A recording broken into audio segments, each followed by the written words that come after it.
কেমন নবী পাইলাম রে, কেমন নবীর উম্মত আমরা হইলাম রে। একটা বার যদি আমরা চিন্তা করি, নবী বদদোয়া দিয়েছে, কথা বলেন ঠিক কিনা? ওই ইব্রাহিম নবী বদদোয়া দিয়েছে, কথা বলেন ঠিক কিনা? মুসা নবী বদদোয়া দিয়েছে, সাগরের মধ্যে ফেরাউনকে ধ্বংস করেছে।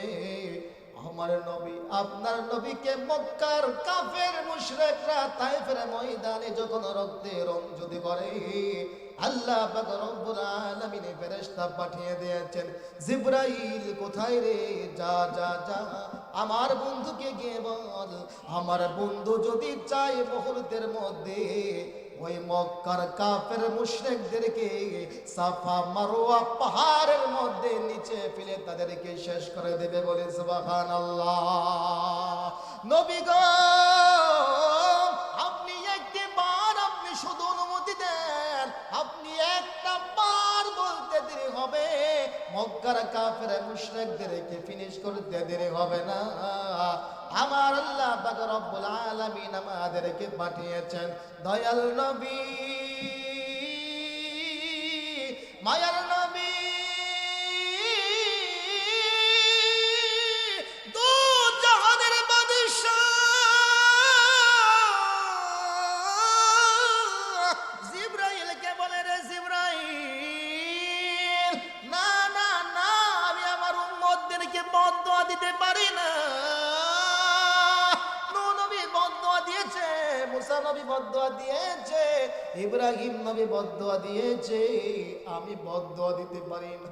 কারণ তারা বুঝতে পারে না তাদের পরবর্তী প্রজন্ম থেকে একটা মানুষ হতে পারে আল্লাহ পাক রব্বুল আলামিন সৃষ্টি করবে, যে মানুষটা আল্লাহর নাম নিবে, আমি নবীর প্রতি তারা ঈমান আনয়ন করবে, আল্লাহর প্রতি ঈমান আনয়ন করবে, বলেন সুবহানাল্লাহ। জিবরাইল, আমি বদদোয়া দিতে পারি না। আল্লাহ পাক রব্বুল আলামিন আয়াত নাযিল করলেন, ওমা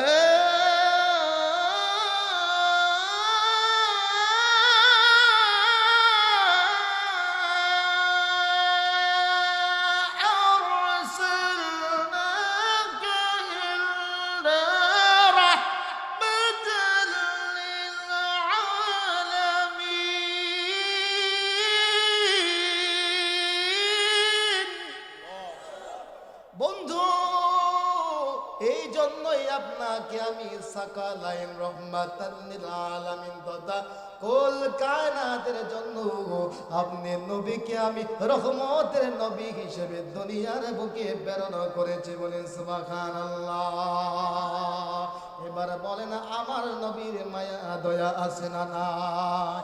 আওয়াজ দিয়া বলি, আমার নবীর মায়া দয়া আছে না নাই? আল্লাহর রাসূল সাল্লাল্লাহু আলাইহি ওয়াসাল্লাম সাহাবায়ে কেরামদেরকে নিয়ে ভাবে বসেন।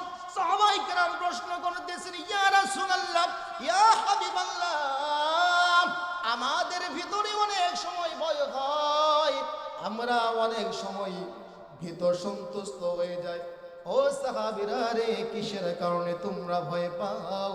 সাহাবায়ে কেরাম বলে, ইয়া রাসূলুল্লাহ, ইয়া হাবিবাল্লাহ, আল্লাহ পাক রব্বুল আলামিন অতীতের অনেক সম্প্রদায়কে ধ্বংস করে দিয়েছেন, যেমন নূহ নবীর সম্প্রদায়কে প্লাবন দিয়ে ধ্বংস করে দিয়েছেন, আদ জাতি, সামুদ জাতিকে আল্লাহ পাক রব্বুল আলামিন ধ্বংস করে দিয়েছেন। আকাশ থেকে আগুনের বৃষ্টি পড়েছে, পাথরের বৃষ্টি পড়েছে, খাবার নিয়ে বসেছে, খাবারের ভিতর, ভাতের ভিতর রক্ত মিশ্রিত খাবার চলে এসেছে। এই সমস্ত আযাব গজব আসার একটাই কারণ, তারা নাফরমানি করেছে, তারা নাফরমানি করেছে। নবী গো, আমাদের দ্বারাও অনেক সময় ভুল হয়ে যায়, আমরাও অনেক সময় অজান্তে ভুল ত্রুটি করে ফেলি। ইয়া রাসূলুল্লাহ, ইয়া হাবিবাল্লাহ, আমাদের ভয় হয় আল্লাহ পাক রব্বুল আলামিন যদি আমাদের উপরে আযাব গজব নাযিল করে, ইয়া রাসূলুল্লাহ, ইয়া হাবিবাল্লাহ, বাঁচার কোনো উপায় আমাদের আছে কিনা? আরশের মালিক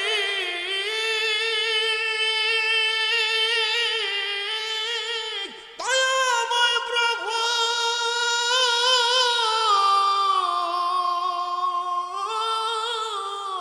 আমার নবীকে জানিয়ে দিলেন, বন্ধু, তুমি তোমার সাহাবায়ে কেরামদেরকে নবীকে সুসংবাদ প্রদান করো যতদিন পর্যন্ত তুমি নবী দুনিয়ার বুকে জীবিত থাকবে রে, যতদিন পর্যন্ত এই আসমানের নিচে জমিনের উপরে তুমি নবী যতদিন পর্যন্ত জীবিত থাকবে, আমি আল্লাহ পাক রব্বুল আলামিন তোমার গুনাহগার বান্দাদের উপরে কোনো আযাব গজব নাযিল করব না। বলেন সুবহানাল্লাহ।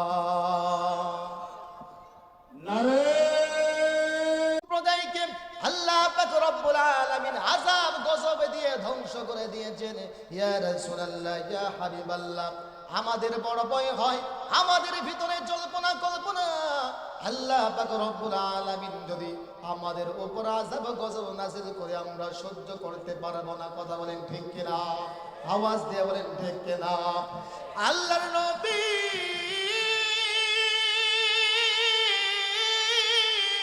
রাহমাতুল লিল আলামিন,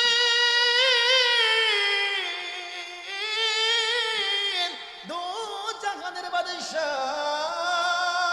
সাহাবায়ে কেরামদেরকে সুসংবাদ প্রদান করলেন। ও আমার সাহাবীরা রে, শোনো শোনো শোনো, আল্লাহ পাক রব্বুল আলামিন বলেছেন যতদিন পর্যন্ত আমি নবী দুনিয়ার বুকে জীবিত থাকব ততদিন পর্যন্ত আল্লাহ পাক রব্বুল আলামিন তোমাদের উপরে কোনো আসমানি আযাব গজব নাযিল করবে না। আওয়াজ দিয়ে বলি সুবহানাল্লাহ। তাহলে সেই নবীর উম্মত হতে পেরে আমরা খুশি না বেজার? আওয়াজ দিয়া বলি আমরা খুশি না বেজার?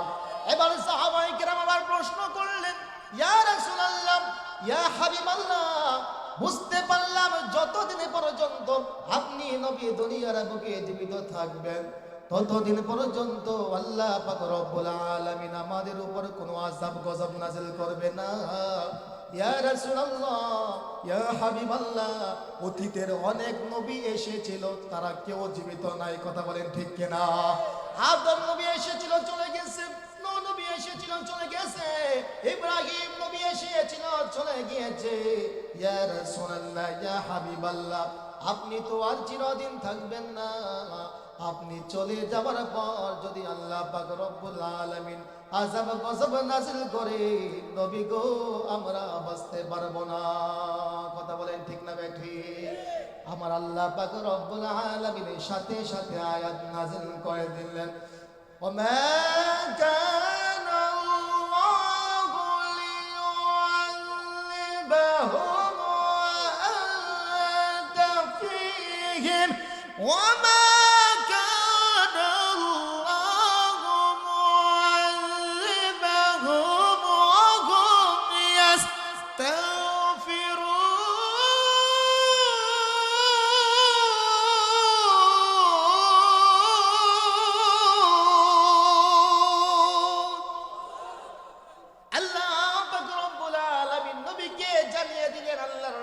সাল্লাল্লাহু আলাইহি ওয়াসাল্লাম বলেছেন, ও আমার সাহাবীরা রে, শোনো শোনো, আমি নবী যদিও দুনিয়ার থেকে বিদায় হয়ে যাই, যে সমস্ত উম্মতিরা বেশি বেশি ইস্তিগফার যারা পাঠ করবে, আস্তাগফিরুল্লাহ আস্তাগফিরুল্লাহ যারা পাঠ করবে, আল্লাহর রাসূল সাল্লাল্লাহু আলাইহি ওয়াসাল্লাম বলেছেন কিয়ামত পর্যন্ত যেই ব্যক্তিটা এই আমলটা করবে, আল্লাহ পাক রব্বুল আলামিন আসমানি সমস্ত আযাব গজব থেকে ওই বান্দাটাকে হেফাজত করবে। বলে সুবহানাল্লাহ।